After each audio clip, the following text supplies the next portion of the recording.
Oke pemirsa, kembali lagi di Hidup Sehat bersama Dr. Ekles. Nah, di segmen kali ini kita akan membahas yang namanya gejala perut kembung. Memang mungkin kita semua pernah mengalaminya, hal simple tapi mungkin gejalanya sangat mengganggu aktivitas kita sehari-hari. Nah pemirsa, daripada penasaran apa sih cara mengatasinya dan apa sih perut kembung ini, kita langsung saja. Saya tidak sendiri, saya sudah bersama ahlinya ini, Profesor Dr. Ari, spesialis penyakit dalam. Halo Prof. Ya, sehat selalu ya? Alhamdulillah. Kayaknya bebas dari perut kembung nih ya Prof? Mudah-mudahan, amin.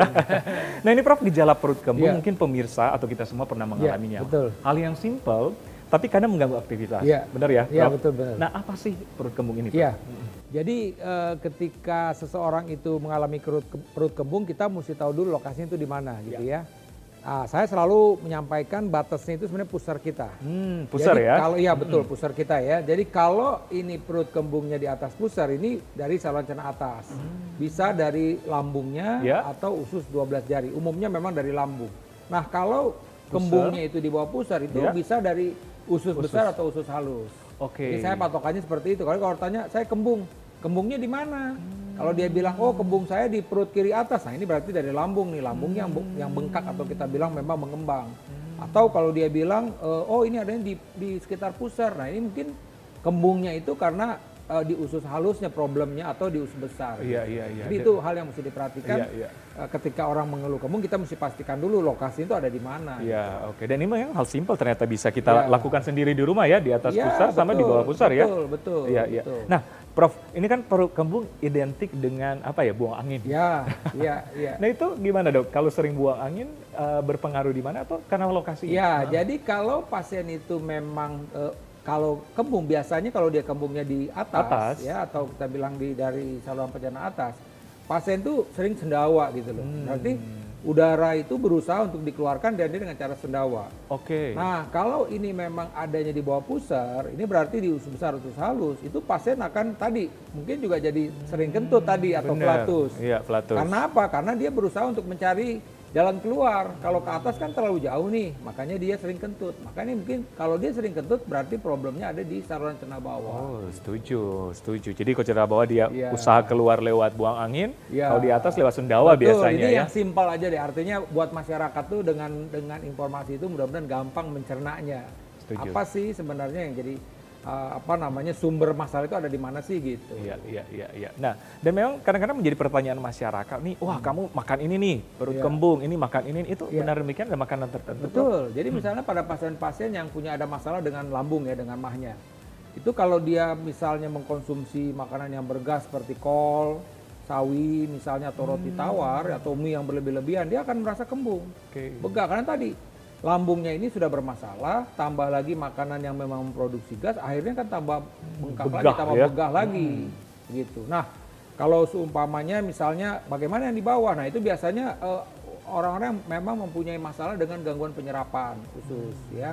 Misalnya dia pada makanan tertentu, misalnya makanan yang berlemak, Ya. dia karena memang ususnya ya pencernaannya itu mengalami gangguan di dalam proses pencernaan lemak. Akhirnya apa? Lemaknya tidak bisa dicerna dengan baik, timbullah itu tadi kembung tadi. Jadi sekali lagi, betul tadi makanan juga bisa, ya. Atau tadi misalnya ubi itu kan banyak gas. Nah itu seringnya ubi lebih di saluran cerna bawah, ya bisa itu dari ususnya atau dari usus besarnya, sehingga dia tadi akhirnya flatusnya atau kentutnya jadi berlebih-lebihan gitu. Iya, Jadi benar iya, memang iya. Makanan itu bisa menyebabkan kita bisa jadi kembung, baik itu kembung di saluran cerna atas maupun di saluran cerna bawah. Iya. Termasuk sering buang angin ya. Ya, tadi yang sering buang angin atau kentut tadi yang kita bilang. Nah ini mungkin jadi pertanyaan pemirsa di rumah nih Prof. Apakah perut kembung ataupun sering buang angin bisa diobati?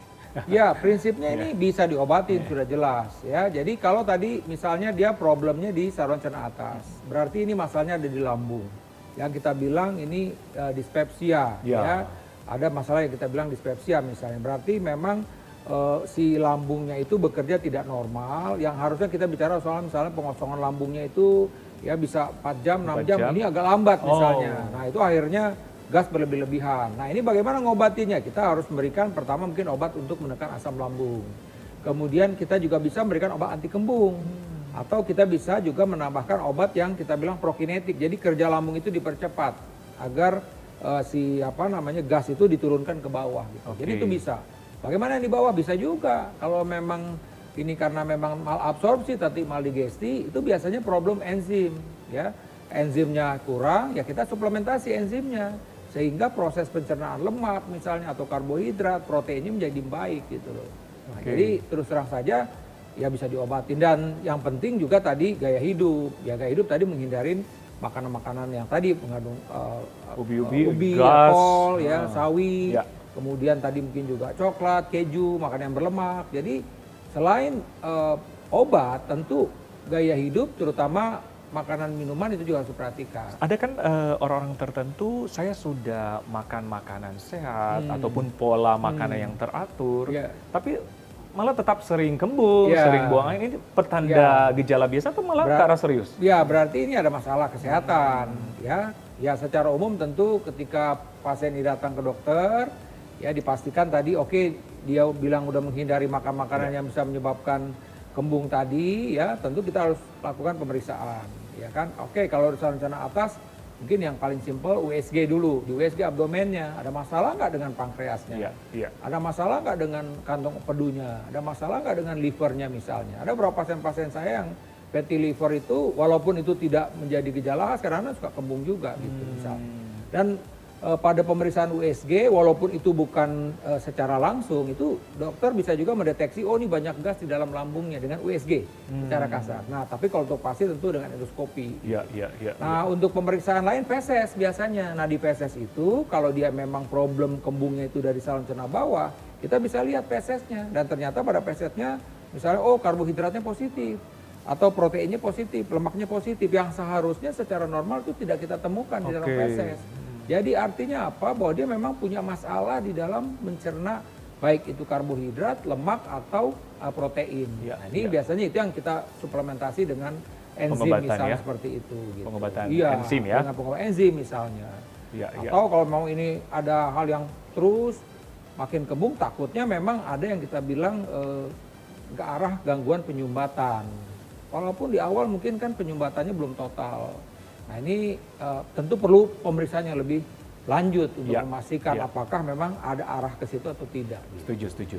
Ini kan karena memang berkaitan dengan pengobatan yang akan kita lakukan, Prof. Nah ini mungkin pemirsa, apalagi masyarakat di rumah nih yang, saya mengalami pelut kembung ataupun sering buang angin. Apa sih langkah awal yang harus kita lakukan di rumah? Kadang-kadang dokter apa membenarkan minum air hangat, jahe itu ada efeknya atau gimana? Prinsipnya kita kalau pas lagi kembung ya kita perhatiin dulu apa sih yang bikin kita kembung. Kalau memang ini kembung tadi berhubungan dengan minuman, minuman bersoda misalnya, kita mesti stop dulu sodanya. Rokok juga bisa ya, stop dulu rokoknya misalnya. Kemudian juga makanan tadi. Itu yang langkah yang kita pertama itu. Nah kemudian bagaimana obat-obatan? Nah ini memang ada obat-obatan warung yang digunakan atau indikasikan untuk kembung, obat untuk kembung, obat warung itu silakan dikonsumsi itu obat warung tersebut sementara gitu. Tapi sekali lagi tentu untuk kalau memang misalnya dengan obat warung ini ya tadi dengan udah di stop masih ada masalah, itu yang perlu dieksplorasi lebih lanjut. Apalagi kalau kembungnya secara tiba-tiba nggak bisa kentut, nggak bisa BAB, itu hati-hati bahwa ini bisa terkait dengan tadi ke arah sumbatan, itu yang berbahaya itu seperti itu. Itu sumbatan usus. Nanti kita lihat apa penyebabnya. Kadang-kadang pasien-pasien terutama wanita nih riwayat misalnya seksio melahirkan dengan operasi atau mungkin juga sudah diangkat rahimnya, dia bisa aja timbul perlengketan atau adesi di situ. Nah perlengketan itu ususnya suatu waktu bisa aja jadi tertutup seperti tersumbat. Akhirnya dia nggak bisa kentut, nggak bisa BAB. Nah kalau sudah seperti itu, tindakan yang dilakukan tentu mesti dioperasi. Tindakan pembedahan ya. Nah, Prof ini selain obat-obat warung nih, kadang-kadang kan orang tua di rumah anak perut kembung langsung minum jahe, minum air hangat, itu dibenarkan atau dibolehkan, Prof? Prinsipnya tetap gini, kalau saya misalnya kalau jahe itu ada beberapa malah asam lambungnya naik, ya kan? Ada yang termasuk air hangat juga ya? Kalau air hangat sebenarnya kan nggak terlalu efek apa, silakan aja mau coba. Prinsipnya itu kan kadang-kadang sugesti atau memang merasa lebih nyaman silakan. Atau saya terang orang tua kita sering menggunakan minyak kayu putih misalnya, itu kadang-kadang efektif juga untuk ngurangin rasa kembungnya tersebut. Tapi sekali lagi upaya-upaya yang kita lakukan ini itu sifatnya adalah untuk penggunaan jangka pendek. Artinya apa? Kalau keluhan-keluhan itu tetap muncul, sudah diusahakan secara rumahan seperti itu ya harus ke dokter. Setuju. Karena jangan-jangan ini ada sesuatu penyakit yang perlu penanganan yang lebih serius. Setuju. Baik Prof, pemirsa mungkin minta tips nih supaya mencegah, supaya tidak sering perut kembung, sama tidak sering buang angin dok. Ya, jadi pertama memang yang harus diperhatikan ketika kita mempunyai masalah kesehatan yang berulang ya, atau memang tiba-tiba ini sesuatu yang datang, ya prinsipnya ini memang harus kita pastikan dulu apa yang terjadi gitu ya. Nah, saya sebutkan tadi. Jadi kalau memang ini oke dengan obat-obat warung dalam tanda petik gitu ya, obat anti kembung, kemudian kita juga mungkin jaga makan, jaga minum, itu teratasi ya udah berarti itu mungkin permasalahan yang sesaat saja gitu ya. Tapi kalau masalahnya ini terus berlanjut, saya rasa perlu penanganan ke dokter.